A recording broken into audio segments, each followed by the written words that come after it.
Татар телендәге кызыклы сүзләр белән танышуыбызны дәвам итәбез. Бүгенге тапшыру Ж хәрефенә багышлана. Әйдәгез аны җанлы итеп башлыйк әле. Жан сүзе фарсы теленнән. Борынгы татарлар кешенең җанын өрәк дип атаганнар. Суфиларда шундый караш бар. Кешенең җаны бәрзәх дигән башка дөньяда яши. Уңайлы шартлар туганда җаннар үзләре яраткан кешегә төштә яки өндә күренергә мөмкин имеш. Урта йөзләр төрки шагыйре Шәмсетдин Зәки кеше җаны 360 тамырда, 440 сөнгәктә тора дип яза. Борынгы төркиләр җан кош кебек һәм кеше үлгәндә ул кош аның авызыннан очып чыгып китә дип уйлаганнар. Мәҗүси шаманизм чорында очу, очмак сүзләре үлем белән бәйле булган. Габдулла Тукай да «Очты дөнья читлегеннән тарсынып күңелем кошы. Шат яратса да, җиһанга ят яраткан Раббысы» дип язган. Үлгән кешенең җаны 1 ел буена күбәләк булып кайтып йөри дигән ышануда яши халыкта. Җаза сүзе гарәпчәдән. Анда үч алу дигән мәгънәдә бар. Коръән тәфсиренең Аңлатма сүрәсенең тәфсирендә җаза сүзе бүләк, түләү мәгънәсендә кулланылган. Раббылары хузурында аларның җазасы Гаден исемендәге җәннәтләрдер. Айручы сүрәсендә: "Әйт, шулай мәңгегә утка керү хәерлеме? Ул җәннәт аларга изге гамәлләренә җаза һәм кайтачак мәңгелек урыннарыдыр." Уразасын бузган кеше 61 көн түләү яки йылым уразасы, җаза уразасы тота. Җаллат сүзенең төп мәгънәсе тире тунаучы. Җилд ул тире дигән сүз. Шуңа карамастан җаллат сүзе палач, баш кисүче мәгънәсендә кулланыла. Россиядә җаллатлар үлем карарын гына түгел, тән җәзалары белән газаплау, камчы һәм чыбыркы белән суктыру карарларын да үтәгәннәр. Җаллатларга ихтыяҗ зур булмаган, аларны еш кына бер шәһәрдән икенчесенә чакыртып алганнар. Кеше үтерә торган зур пычак төрекчә пала, палачы пычакчы дигән сүз.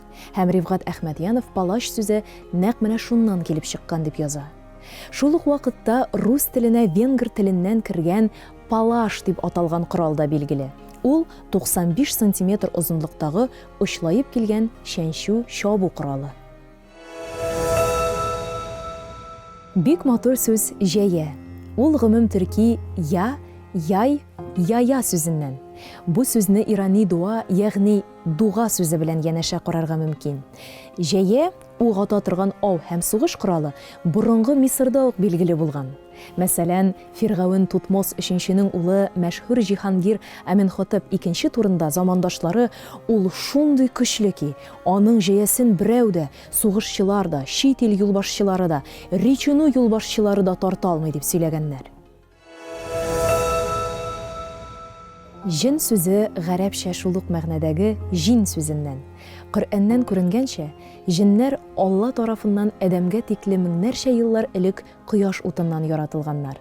Хиҗр сүрәсенең 27-нче аятында "Вә Әдәмнән элек җинне ялкынлы уттан хәлак кылдык" диелә. Татар телендә җин сүзе кешенең күңеле, рухы мәгънәсендәрәк йөри. Мәсәлән, җин ачуларым чыкты дип әйтәбез, җиннәре килеште, җиненә ярады, җине карыша дигән сүзләр дә бар. Буларны әйткәндә, татар үзенең күңелен, түбәнге яки тирән аңын, аң төбен я төпкелен, эчке җиһенен күз алдында тота.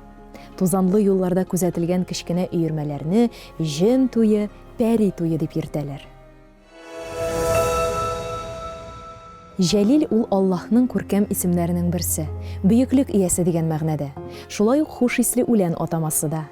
Җәлил татар халкының бөек улы, һәммәбезгә мәгълүм герой шагыйрьдә. 1922 елда Муса Җәлил Казанга килә. 1 елдан Татрапфакта укый башлый. Язучылар белән аралаша, редакцияләрдә эшли, бик күп иҗат итә, комсомол киңәшмәләренә делегат итеп җибәрелә. 3 елдан Барабыз исемле беренче шигъри җыентыгы бастырылып чыгарыла. Муса Җәлилнең әсәрләренә лирик җылылык, музыкальлек Казандагы опера театрының әдәби бүлек җитәкчесе булып эшләгәндә иңә. Сагыну, җир җиләгем, җырым булсын бүләгем, карашларын кебек җырлар пәйда була. Алтын чәч, Илдар драматик поэмалары негізінде композитор Нәҗип Җиһанов соңыннан үзенең атаклы операларын иҗат итә.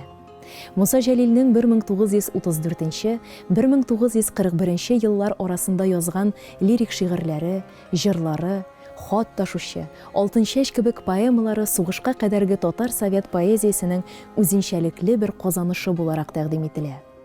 Ә минем сезгә шагыйрьнең Моабит дәфтәрләрен укырга киңәш итәсем килә. Моабит дәфтәрләре шагыйрьне әдәбиятның бөтен дөнья орбитасына алып чыга. Алар Җәлил поэзиясының иң югары ноктасы.